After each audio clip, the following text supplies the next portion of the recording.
ராவண பார்வையாளர்கள், தமிழ் உறவுகள் மற்றும் ராவண நலவிரும்பிகளுக்கு வணக்கம். கெட்டிக்காரன் புலகு 8 நாள்னு சொல்லுவாங்க. அந்த புலகுன்றது 8 நாள் தான் நிற்கும், அப்புறமெல்லாம் நீர்த்து போயிடும் அப்படின்னு சொல்லிட்டு.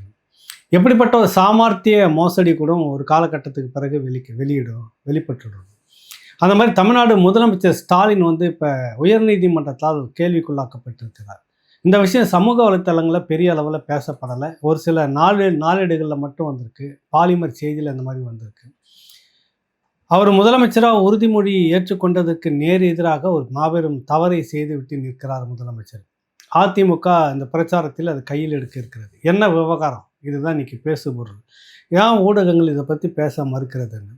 திண்டுக்கல்லை சேர்ந்த பூலத்தூர் சமூக செயல்பாட்டாளர் கோகுலகிருஷ்ணன் அப்படின்னு சொல்லிட்டு நம்மக்கிட்ட இருப்பார். அவர் நிறைய விஷயங்களுக்காக வந்து பெட்டிஷன் போட்டு இந்த மலையில் இருக்கக்கூடிய மாடுகளால் வர பிரச்சனை, பன்றிகளால் வர பிரச்சனை இப்படின்னு சமூக விஷயங்கள் சார்ந்து பொதுநல வழக்கு போடக்கூடியவர்.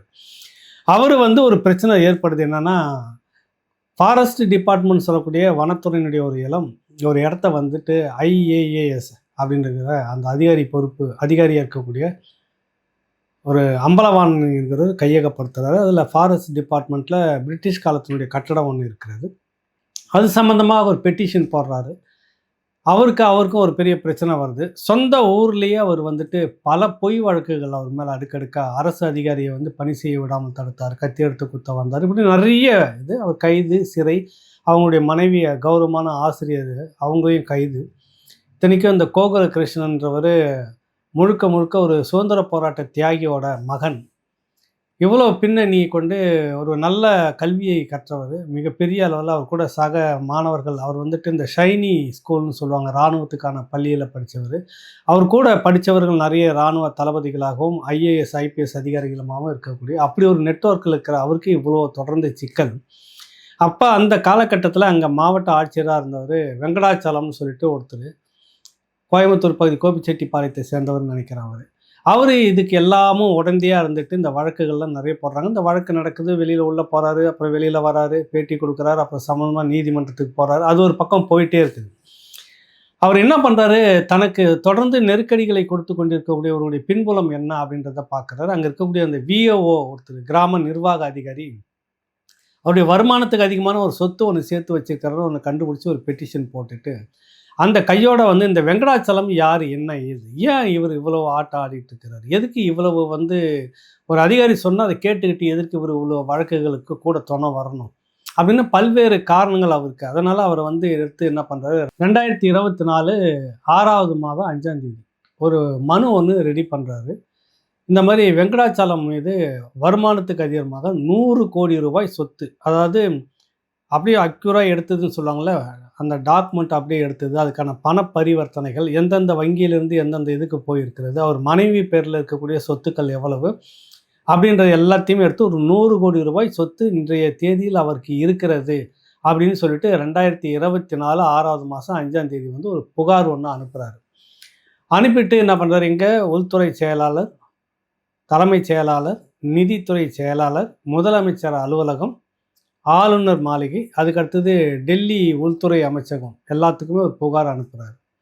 இந்த புகார் மீது எந்த விதமான விசாரணையும் நடத்தப்படல, அப்படி கிணத்துல போட்ட கல்லாக இருக்கிறது. ஜனாதிபதி அவர்களுக்கும் அனுப்புகிறார். திரும்பவும் வந்து ஒரு 3 மாதம் கழித்து வந்து இது சம்பந்தமாக நான் அனுப்பியிருந்தேன், என்ன நடவடிக்கை எடுத்தீங்க அப்படின்னு சொல்லிட்டு ஒரு பெட்டிஷன் திரும்ப அனுப்புகிறாரு. அதற்கும் முதல்ல விஜிலன்ஸ் லஞ்ச ஒழிப்புத்துறை அப்படின்னு ஒன்று இருக்குது இல்லை, அது அதிகபட்சமாக என்னென்னா அந்த IAS IPS அதிகாரிகள் வந்து அவங்க மேலே வர புகார்கள் அதெல்லாம் வந்து விசாரித்து நடவடிக்கை எடுக்கிறதுக்கு தான் லஞ்ச ஒழிப்புத்துறை. அரசு ஊழியர்கள் எல்லாருமே அவங்கள வந்து கவனிச்சுக்கிட்டு இருக்கும். சாதாரணமாக கிராம அளவில் சாதாரண ஆசிரியர்களுக்கு கூட வந்து அவங்க பணி ஓய்வு பெறும்போது அதுக்கு முன்பாக ஒரு NOC சான்றிதழ்னு சொல்லிட்டு மாவட்ட ஆட்சியர்கிட்டருந்து வாங்குவாங்க. இவர்கள் மீது எந்த விதமான புகாரும் இல்லை, சட்டத்துக்கு புறம்பான இந்த புகாரும் இல்லை, சட்டத்துக்கு புறம்பாக அவங்க சொத்துலாம் எதுவும் சேர்க்கலை, அப்படி அந்த புகாரும் வரலான்னு கொடுத்த ஒரு படம் தான் அவங்களுக்கு பணி ஓய்வுன்றது இருக்கும். நிறைய அரசு ஊழியர்கள் இந்த கடைசி கட்டத்தில் வந்து சஸ்பெண்ட் பண்ணிவிட்டு அனுப்பிடுவாங்க இந்த மாதிரி புகார் அடிப்படையில். அப்புறம் விசாரித்து அவங்க வெளியில் வர்றதா இது இல்லாமன்றது அப்புறம் நடக்கும்.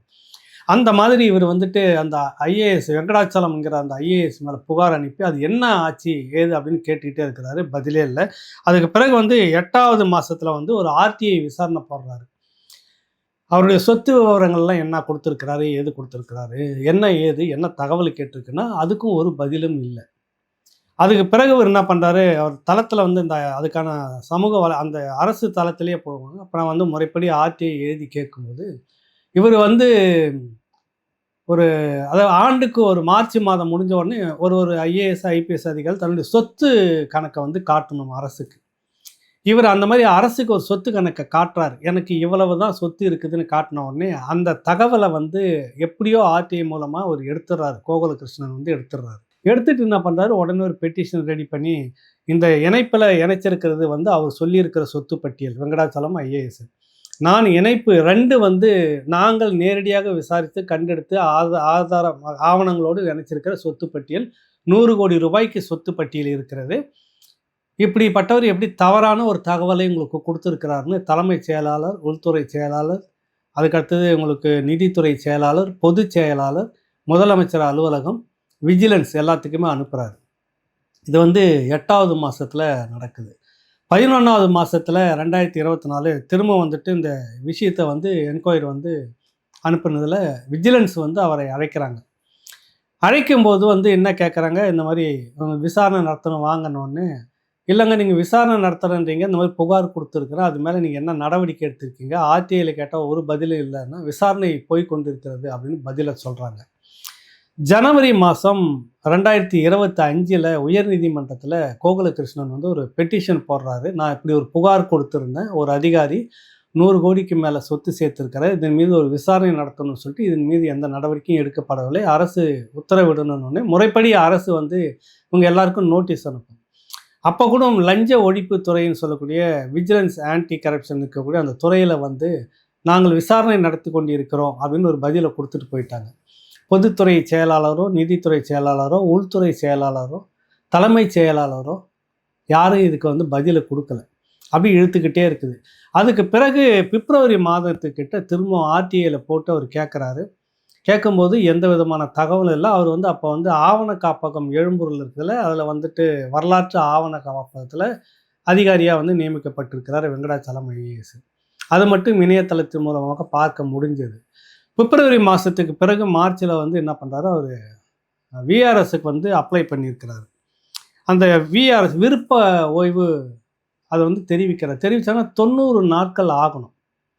90 நாட்கள் ஆகணும். ஆன பிற்பாடு தான் அதுக்கு மேலே அவர் மேலே புகார்லாம் இருக்குதா இல்லையான்னு சொல்லிட்டு விசாரிக்கணும். விசாரித்து என்ஓசின்ற மாதிரி சம்மந்தப்பட்ட துறை லஞ்சம் ஒழிப்பு துறையிலேருந்து வரணும், உங்களுக்கு ஹோம் டிபார்ட்மெண்ட்டில் கொடுக்கணும், தலைமைச் செயலாளர்கிட்டேருந்து கடிதம் வந்தால் தான் முறைப்படி முதலமைச்சர் கையெழுத்து போட்டு ஒரு ஐஏஎஸ் ஐபிஎஸ் அதிகாரியை வந்து பணி ஓய்வு கொடுக்கணும். கரெக்டாக 90 நாள் கழித்த உடனே எந்த விதமான சத்தமும் இல்லாமல் அவரை வந்து விருப்ப ஓய்வுக்கு கொடுத்து, கூடவே எல்லா செட்டில்மெண்ட் எல்லா பண பரிவர்த்தனையும் ரகசியமாகவே நடந்து முடிஞ்சிச்சு. இந்த தகவலை எல்லாம் கோகுலகிருஷ்ணன் மீண்டும் மீண்டும் ஆர்டிஐ மூலமாக கேட்குறாரு. ஆனால் ஒன்றும் தகவல் எதுவும் சொல்லலை. இதெல்லாம் வந்து அரசு முக்கிய ஆவணங்கள், இது கொடுக்க முடியாது அப்படி இப்படின்னு சொல்லிட்டு இருக்கிறாங்க. சரி பரவாயில்ல இருக்கட்டும்னு சொல்லிட்டு ஒரே ஒரு விஷயத்தை மட்டும் வச்சு பெட்டிஷன் என்னன்னா, அவர் விஆர்எஸ் வந்து வாங்கிட்டது தெரிஞ்சுது. அந்த வெப்சைட்டில் வந்து பார்த்தீங்கன்னா 1.5 மாதம் வரைக்கும் அவர் பேர் தான் இருந்திருக்குது. ஆனால் 1.5 மாதத்துக்கு முன்னாடியே அவருக்கு விஆர்எஸ் கொடுத்துட்டாங்க. அதுக்கு பிறகு 1.5 மாதம் கழித்து வேறு ஒருத்தரை வந்து போடுறாங்க. அது வெப்சைட்டில் இருக்குது. இது எல்லாமே ஆவணத்தை எடுத்துக்கிறாங்க. இவர் என்ன தேதியில் விஆர்எஸ்க்கு போனார் அப்படிங்கிறது எல்லாத்தையும் எடுத்துகிட்டு திரும்ப ஒரு புகார் மனு அனுப்புகிறாரு. நாங்கள் தொடர்ந்து இந்த மாதிரி மனு அனுப்பிட்டு இருக்கிறோம். அப்படிப்பட்ட ஒரு நபருக்கு வந்து நீங்கள் விருப்ப பணி ஓய்வு கொடுத்துருக்கிறீங்க. அது எந்த அடிப்படையில் கொடுத்துருக்கீங்க, அது விசாரணை வந்து நடத்தப்பட்டதா அவர் மீதான புகாருக்கு, இப்படி ஒரு புகார் நான் கொடுத்துருந்த ஆவணங்களோடு அது மீது விசாரணை நடத்தப்பட்டதா அப்படின்லாம் கேட்டாக்கா, அதுக்கு விஜிலன்ஸ் ஆன்டி கரப்ஷன் வந்து வழக்கம் போல் ஈரோடு விஜிலன்ஸ் ஆன்டி கரப்ஷன் விசாரணை நடத்திட்டு இருக்குன்னு ஒரு பக்கம் சொல்லியிருக்கிறாங்க. இந்த சொத்து பட்டியலில் வந்து பார்த்திங்கன்னா கந்தசாமி என்கிற ஒரு பெரியவர், அவருக்கு வாரிசெல்லாம் இல்லை, அவருடைய பல கோடி மதிப்புமிக்க சொத்தை வந்து எழுதி வாங்குறாரு கந்தசாமி மனைவி பேரில். அதெல்லாம் ராவணாவில் வந்திருந்தது. ஒன்று என்னுடைய கௌரவம் போயிடுச்சு, மரியாதை போயிடுச்சுன்னு அவர் வந்துட்டு வழக்கறிஞர் மூலமாக அது ரிப்போர்ட் அடித்து எடுக்கணும் அப்படின்னு ஒரு பெரிய அழுத்தத்தெலாம் நமக்கு கொடுத்துருந்தாங்க. பட் இப்போ எப்படி வந்திருக்கு பாருங்கள், காலம் எங்கே வந்து நிற்குதுன்னு பாருங்கள். இந்த கோகுலகிருஷ்ணன் வந்து திரும்ப வந்து கேட்டு பார்த்துட்டு மதுரை உயர்நீதிமன்ற கிளையில் ஒரு மனுவை வந்து போடுறாரு. கடந்த மாதம் வந்து போடுறாரு. இந்த மனு என்ன அப்படின்னா, நான் வந்து இப்படி ஒரு மனுவை கொடுத்துருந்தேன். வெங்கடாச்சலம்னு ஒரு ஐஏஎஸ் அதிகாரி விருப்ப ஓய்வு பணி கேட்டிருந்தார். அவர் மேலே 100 கோடி ரூபாய்க்கு சொத்து சேர்த்த வருமானத்துக்கு அதிகமாக சொத்து சேர்த்த அந்த விவரங்கள், ஆவணங்கள் எல்லாத்தையும் நான் கொடுத்துருக்கிறேன். அது சம்பந்தமாக தலைமைச் செயலாளரோ, உள்துறை செயலாளரோ, நிதி செயலாளரோ, பொதுத்துறை செயலாளரோ யாருமே பதில் கொடுக்கல. லஞ்ச ஒழிப்புத்துறை மட்டும் விசாரணை நடத்தி கொண்டிருப்பதாக பதில் வந்திருந்தது. இப்படியான நிலையில் அவருக்கு பணி ஓய்வு கொடுத்திருப்பதாக, விருப்ப பணி ஓய்வு சட்டத்துக்கு புறம்பாக கொடுத்துருக்காங்க அப்படின்னு சொல்லிட்டு, இதை பற்றி அமலாக்கத்துறை விசாரிக்கணும், சிபிஐ விசாரிக்கணும், அதுக்கு உத்தரவிடணும் நீதிமன்றம் அப்படின்னு ஒரு மனு போட்டிருக்கிறாரு. இந்த மனு மீதான விசாரணை கடந்த 2-3 நாட்களுக்கு முன்பாக வந்திருக்கிறது. விஜிலன்ஸ் வழக்கம் போல் இது எங்களுக்கு எதுவுமே தெரியாது அப்படின்றத சொல்லியிருக்கிறதா தகவல். இது எப்படி இருக்குது, இந்தியாவுக்குள்ளாக இப்படி எந்த ஒரு மாநிலத்திலும் நடந்ததில்லை. எந்த ஒரு மாநிலத்திலும் ஒரு ஐஏஎஸ் ஐபிஎஸ் அதிகாரிகள் விருப்ப ஓய்வு கொடுக்குறாங்க அப்படின்னாக்கா அவங்க மேலே என்ன வழக்கு இருக்குது, ஏதாவது புகார் இருக்கிறது, அந்த புகார் சம்பந்தமான இதெல்லாம் விசாரணை நடத்தி முடித்து தான் கொடுப்பாங்க. ஆனால் இவர் பேரில் ஒரு 100 கோடி ரூபாய் சொத்து சட்டப்புறம்பாக சேர்த்திருக்கிறார், வருமானத்துக்கு அதிகமாக சேர்த்திருக்கிறாருன்னு விஜிலன்ஸ் ஆன்டி கரப்ஷனில் தொடர்ந்து அரசு உச்ச அதிகாரிகள் சொல்லக்கூடிய தலைமை செயலாளர், உள்துறை செயலாளர், நீதித்துறை செயலாளர், பொதுத்துறை செயலாளர், இப்படி எல்லாருக்கும் முறைப்படி சிஎம் செல்லுக்கும் அனுப்பிச்சிருக்கிறாங்க. இந்த விருப்ப ஓய்வு பணியில் யார் கையெழுத்து போடணும்னா முதலமைச்சர் கையெழுத்து போட்டு அனுப்பணும். இதுதான் சட்ட நடைமுறை. அது சட்டத்துக்கு புறம்பாக நடந்திருக்கிறது. முதலமைச்சருக்கு தகவல் தெரிவிக்காமல் அதிகாரிகள் மட்டத்தில் இதை சேர்த்து முடித்தாங்களா? எப்படி இருந்தாலும் இதுக்கு முதலமைச்சர் தான் பொறுப்பு ஏற்றுக்கணும். முதல்வராக ஆளுநரிடம் பதவி ஏற்கும்போது ஒரு பதவி பிரமாணம் என்ன செய்வார்னா, இப்படி இந்த மாதிரி சட்டத்துக்கு புறம்பாக இப்படியான விடயங்களை எதுவும் நான் செய்ய மாட்டேன்னு தான் முதல்வர் கொடுக்கக்கூடிய வாக்குறுதி. இது இப்போ அதிமுக பிரச்சார களத்தில் இதுதான் பெரிய அளவில் எடுத்துக்கிட்டு பேச போகிறதாக நாளேடு ஒன்று இது குறிப்பிட்டிருக்குது. பிரபலமான ஊடகம் அப்படின்னு காட்சி ஊடகம் சொல்கிற பாலிமரில் இதை பற்றி ஒரு செய்தியே வந்திருக்கிறது. என்ன விடையன்னா, இப்போ எல்லாரையும் கூப்பிட்டு கேட்டிருக்கிறாங்க. விஜிலன்ஸ் மட்டும் எனக்கு தெரியாது, இந்த மாதிரி அவங்க விஆர்எஸ் போனது எங்களுக்கு தெரியாது, ஆனால் அவர் மீதான புகார் இருக்கிறது அப்படின்றது இருக்குது. அப்படின்னா இப்போ தலைமைச் செயலாளரை நீதிமன்றத்துக்கு வரவழைக்கணும் அதான் அப்படின்ற மாதிரி சொல்லியிருக்கிறாங்க. இப்போ வருகிற 7ஆம் தேதி நாளைய மறுதினம் தலைமைச் செயலாளர், உள்துறை செயலாளர், நிதித்துறை செயலாளர், பொதுத்துறை செயலாளர், இது அத்தனை பேருக்கும் விளக்கம் கொடுக்கணும் அப்படின்னு சொல்லியிருக்கிறாங்க. அவர் கோகுலகிருஷ்ணன் என்ன கேட்குறாரு, இந்த விவகாரத்தில் இனி இவங்க விசாரித்து ஒன்றும் நடக்க போகிறதில்ல, அமலாக்கத்துறை விசாரிக்கணும், அதுக்கு அடுத்தது சிபிஐ விசாரிக்கணும். அமலாக்கத்துறைனா இந்த சொத்து வருமானத்துக்கு அதிகமாக 100 கோடி ரூபாய் சொத்து எப்படிலாம் பணத்தை இடத்த வாங்கியிருக்கிறார், சொத்துக்களை வாங்கி குவிச்சிருக்கிறான்ற ஆவணங்கள் கொடுத்துருக்கு.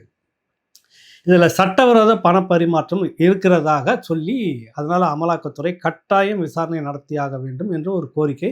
2வது, இதில் அரசு ஒரு புகார் இருக்கும்போது தொடர்ச்சியாக அந்த புகார் நினைவூட்டல் கடிதம் அனுப்பி கொண்டிருக்கும்போது இந்த புகார் மீதான விசாரணை எந்த அளவுக்கு இருக்குதுன்னு நீதிமன்றத்தில் கேள்விகளாக இருக்கும்போது சென்னை உயர்நீதிமன்றத்தில் இதையெல்லாம் மீறி சட்டத்துக்கு புறம்பாக அவருக்கு விஆர்எஸ் கொடுத்ததுக்கான பின்னணி எப்படி, யார் துணையில் நடந்தது, இது அரசு இயந்திரம் சட்டப்புறம்பாக இயங்குவதற்கு இப்படிலாம் அனுமதிக்க முடியாது. நாளைக்கு இதை ஒட்டி மற்ற ஐஏஎஸ் ஐபிஎஸ் அதிகாரிகள் எல்லாம் இப்படியே போயிட்டு இருந்தாங்கன்னா அப்புறம் சட்டம்ன்றது ஒரு இருக்குது. சட்டத்துக்கு புறம்பாக பணம் சம்பாதிப்பவர்களுக்கு என்ன விசாரணை, என்ன தண்டனை அப்படின்ற பல கேள்விகள் இருக்குது.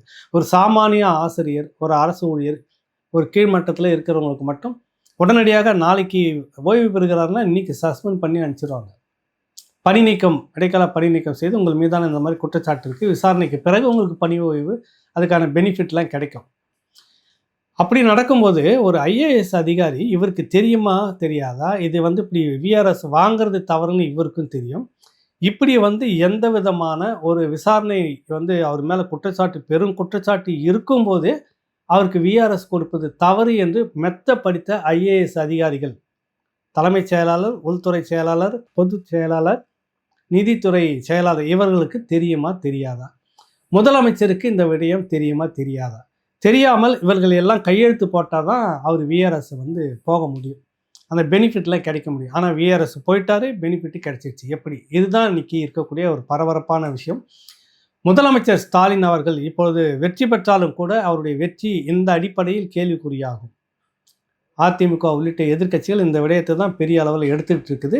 சட்டத்துக்கு புறம்பாக பதவி ஏற்றுக்கொண்ட பதவி பிரமாண சத்திய பிரமாணத்துக்கு எதிராக முதலமைச்சர் ஸ்டாலின் அவர்கள் நடந்து கொண்டுள்ளாரா என்பது தான் இப்போ கேட்கப்படுகிற கேள்வி. ஒருவேளை வெற்றி பெற்றுவிட்டால், ஏற்கனவே நீங்கள் இப்படி செய்திருக்கீங்க, இந்த அடிப்படையில் தொடர்ந்து நீங்கள் முதலமைச்சர் பதவியில் இருப்பது சாத்தியமா அப்படின்ற ஒரு கேள்வி வந்து எழுப்பப்படும். இப்போ முதலமைச்சராக பதவி வகித்ததுக்கும் ஒரு கேள்வியை வந்து எழுப்பப்படும். ஒரு பெரிய சிக்கலுக்கு உண்டான விஷயம். எல்லாரும் இதில் வந்து மாட்டிக்கிட்டு இருக்கிறாங்க. 100 கோடி ரூபாய் என்பது மிக பெரும் அரசியல் ஊழலுக்கு ஒப்பிட்டு பார்க்கும்போது சாதாரண ஒரு தொகை தான். ஆனால் ஒரு அதிகாரி ஐஏஎஸ் ஆக இருந்தவர் பணி ஓய்வுக்கு பிறகு தன்னுடைய ஒரு மனைவி பேர்லையும் மற்றவர்கள் பேரும் 100 கோடி ரூபாய் சொத்தை வைத்து கொண்டிருப்பது ஆதாரப்பூர்வமாக கொடுக்கப்பட்டிருக்கிறது. விசாரிக்காமல் விட்டது ஏன்? இதுதான் 7ஆம் தேதிக்கு பிறகு இது என்ன நடக்குதுன்னு பார்ப்போம். இந்த கோகுல கிருஷ்ணன் வந்து நிறைய வழக்குகளை பொதுநல வழக்குகள்னு போட்டுட்டு இருக்கிறவர் மக்கள் நலனுக்காக. அந்த ஊடகத்தில் பாலிமரில் அந்த செய்தி இந்த நீதிமன்றத்தில் இப்படி ஒரு சம்பவம் நடந்திருக்கு பரபரப்பா அப்படின்னு சொல்லிட்டு இதை பற்றி செய்தி வந்த உடனே ஒரு குறிப்பிட்ட குழுவினர் கீழே வந்துட்டு இவர் வந்து மிரட்டி பணம் வாங்கக்கூடியவர், இவர் மேலே எவ்வளவு வழக்கு இருக்குது இந்த வழக்கு பட்டியலெல்லாம் போட்டு எழுதியிருந்தாங்க ஒருத்தர். அந்த வழக்குகள்லாம் இருக்கிறது. அந்த வழக்குகள் எல்லாம் அரசு போட்ட பொய் வழக்கு. இந்த பொய் வழக்கு சம்மந்தமாக ஒரு விசாரணை நடத்தணும் அப்படின்னு சொல்லிட்டு ஒரு நல்ல ஆர்டிஓ வந்து விசாரணை நடத்தி பக்கம் பக்கமாக இதில் வந்து எல்லாமே பொய் புகார் சோடிக்கப்பட்டது. சம்பவம் நடந்த அந்த இடங்களில் கத்தியால் குத்த வந்தார், அரசு ஊழியரை தடுத்தார், இப்படின்னு சொல்லக்கூடிய இடங்கள் எல்லாம் சம்மந்தப்பட்ட அதிகாரி ஒரு இடத்துல இருந்திருக்கிறாரு, இவர் ஒரு இடத்துல இருந்திருக்கிறாரு, எல்லாமே ஜோடிக்கப்பட்ட வழக்கு அப்படின்னு ஒரு அறிக்கையே கொடுத்து அந்த அறிக்கையும் கிடப்பிலேயே இருக்குது. மாவட்ட ஆட்சியர் கையெழுத்து போடாமல் வச்சிருக்கிறார். பணத்துக்காக அவர் எந்த காலகட்டத்திலையும் செய்ததில்லை. சமூக நலன் சார்ந்து தான் பல வழக்குகளை போட்டிருக்கிறார். அப்படிப்பட்ட நபர் தான் இப்போ இந்த வழக்கை மதுரை உயர்நீதிமன்ற கிளையில் கொண்டு போய் நிறுத்தியிருக்கிறாரு. மதுரை உயர்நீதிமன்ற கிளை இவ்வளவு கேள்விகளை எழுப்பி வருகிற 7ஆம் தேதி எல்லோரும் பதில் சொல்லணும்னு சொல்லி கேட்டிருக்கிறாங்க. தேர்தல் நேரத்தில் இது ஒரு பெரிய சர்ச்சையாக வெடிக்கலாம் என்பது தான் நம்முடைய கருத்தாக இருக்கிறது. தெய்வம் நின்று கொள்ளுன்னு சொல்லுவாங்கல்ல, அது இதுதான், இப்படி தான் போல இருக்குது. மீண்டும் ஒரு நிகழ்ச்சியில் உங்களை சந்திப்போம். நன்றி, வணக்கம்.